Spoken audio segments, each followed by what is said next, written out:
Fala pessoal do Louvor, quero compartilhar com vocês aí uma palavra para poder estar norteando a gente, né, na adoração, seja através do canto, seja através dos instrumentos.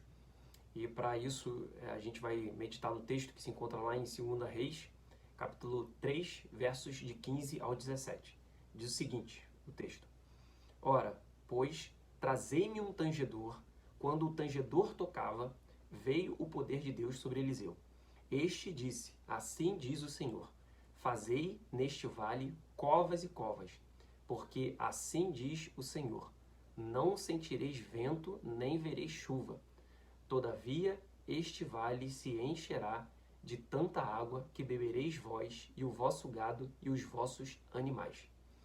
O que estava acontecendo aqui no contexto, para a gente ficar mais por dentro?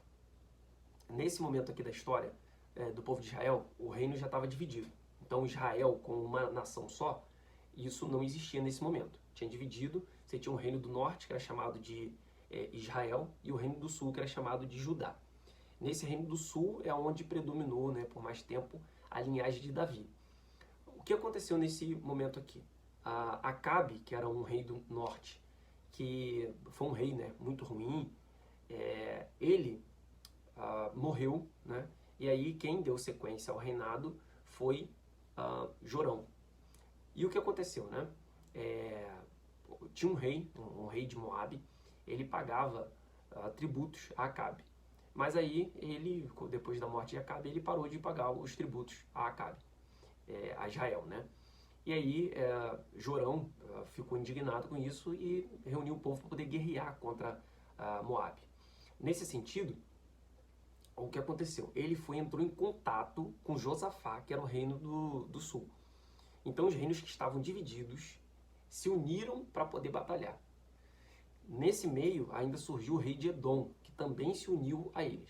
Então formaram aí, né, essa trindade, Jorão com o reino do norte, Josafá reino do sul e o rei de Edom. E eles foram guerrear contra esse rei de Moabe. Nesse caminho, cara, eles ficaram assim, sem água, e aí enfrentaram aí essa dificuldade muito grande. O rei Jorão, ele entrou em desespero. Mas Josafá, que era desse reinado aí do sul, ele falou o seguinte, cara, ó, vamos fazer o seguinte, vamos chamar um profeta. Então assim, eles estavam com um problema enorme. E aí, de sede, sabe, de desespero ali, indo guerrear, e os caras fracos já, com sede.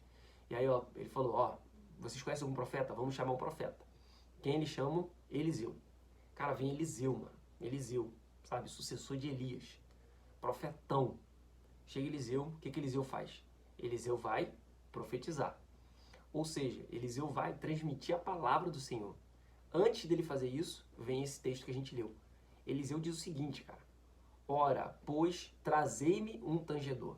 Só que o que é tangedor? Tangedor nada mais é do que um tocador, sabe? É um instrumentista. Na NVI, a gente vai ter a tradução aí, frisando o termo arpista. Então, Eliseu, ele vai profetizar no momento, sabe, ali, antes da guerra, no momento que o pessoal estava passando um desespero ali, de sede, e precisava do auxílio do Senhor, e ele vai ali ser a voz de Deus. Eliseu, quando chega naquele momento, ele diz, me traz um instrumentista, me traz um integrante do Ministério de Louvor. E aí, a Bíblia vai dizer, né, nesse texto aí de 2 Reis 3,15, que quando o tangedor tocava, veio o poder de Deus sobre Eliseu. O que a gente aprende com isso, cara? De uma forma simples aqui, prática. Nós, quando a gente está tocando ali no Ministério de Louvor, ou quando a gente está cantando, a missão não é só reproduzir música. A missão não é só a gente pegar um instrumento, um microfone e reproduzir aquelas notas de uma forma adequada. Mas a gente tem uma responsabilidade, cara, nessa ênfase do nome de Deus, sabe? A gente tem essa responsabilidade na manifestação de Deus. Olha como é que é sério essa participação. Eliseu, um profeta, iria falar diretamente em nome do Senhor. Ele ia dizer aquelas palavras mágicas lá, assim diz o Senhor. Ele fala o seguinte, olha só, me traz um tangedor, mano. E quando o cara começa a tocar, sabe? Quando o Ministério de Louvor começa a ministrar, algo acontece. O quê? a palavra do Senhor vem a Eliseu. E Eliseu profetiza. Isso parece muito com os nossos cultos, cara. Vem o ministério de louvor e depois vem o pregador ou a pregadora. Tá vendo a semelhança? A questão é a gente procurar aplicar a verdadeira função que eles desenvolveram aqui. O pregador que seja de fato um profeta, a anunciar a verdade de Deus e não suas próprias verdades. E o ministério de louvor que seja o verdadeiro tangedor, aquele que não só toca uma música, mas aquele que convida a presença de Deus para aquele ambiente, cara. Então a nossa responsabilidade é essa, mano. E é isso que eu queria compartilhar com cada um de vocês. Vocês, como ministério de louvor, vocês são colaboradores nesse anúncio da palavra de Deus. Vocês têm um papel fundamental no culto e fundamental também na palavra do Senhor. No final, quando existe aquele momento de conversão, de quebrantamento, vindo de uma sequência de palavra, houve também uma participação do Ministério de Louvor. Então, a gente percebe aí a nossa importância gigante. Por isso que, dada essa responsabilidade que a gente tem que subir lá com um coração muito humilde, cheio de Deus, para poder fazer a nossa parte, sabe? Convidar Deus.